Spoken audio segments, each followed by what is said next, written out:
Merci, Madame la Présidente. Thank you, Madam Speaker. It is a great honor for me to speak today. It's a very difficult moment for me, but I would like to pay tribute to my friend, my very dear friend, Kirsty Duncan. I don't think I've ever been in this House when we've had a round of speeches for a former colleague when the flag over the Peace Tower is at half-mast.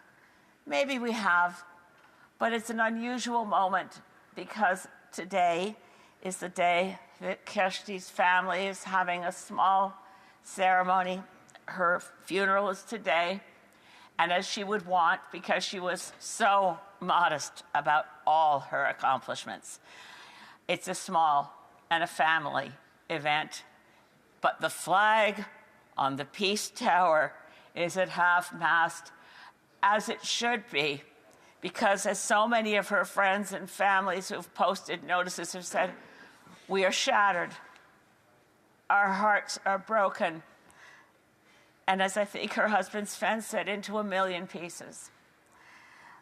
I knew Kirsty because, well, initially, when you think about politics and MPs who've served together, it happened that she was elected in 2008. I was elected in 2011.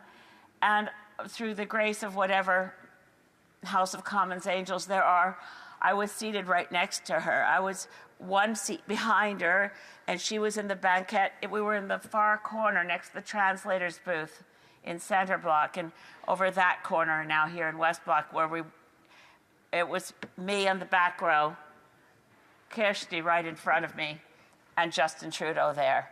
And so we would have lots of conversations, because the thing that is even more remarkable is that Kirsty and I had been friends for 15 years before either of us had entered politics.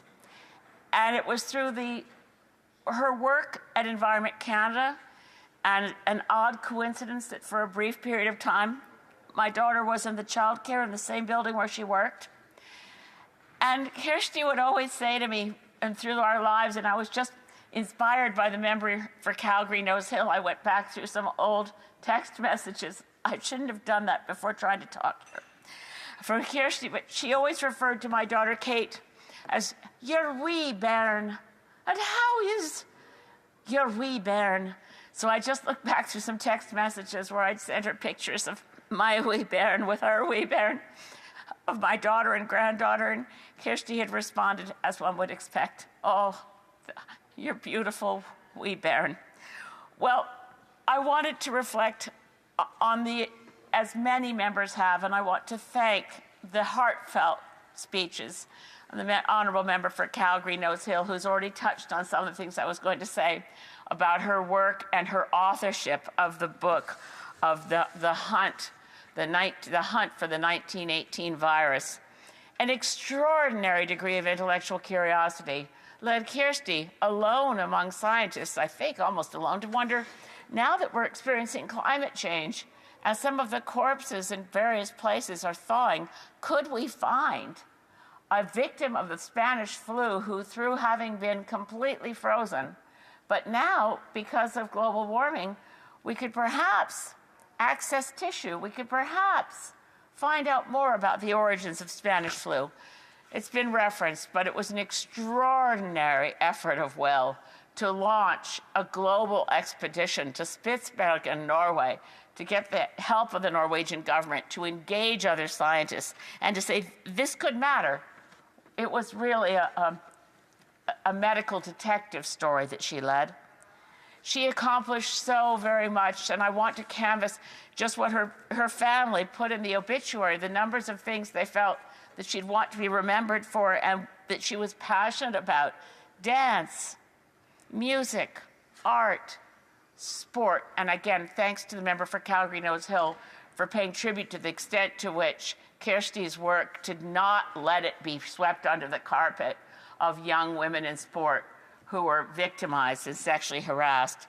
Science and research, and of course, politics, but humanitarian causes, as also courageously championed also by her husband, Sven.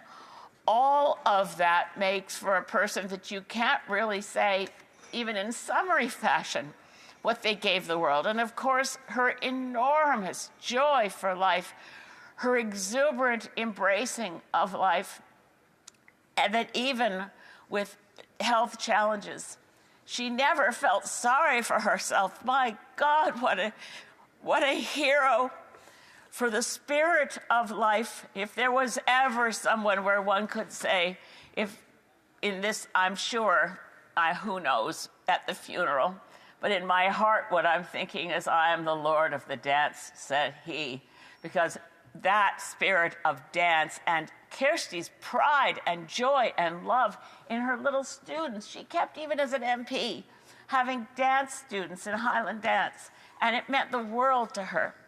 So, because I'm quite incoherent and overwhelmed, I wrote a few of her scientist colleagues because I thought it would be good in this place to have the words of scientists who worked with her. So I'm first going to share what was said by, well, I'll read this, one of Canada's leading scientists, Dr. Gordon McBain.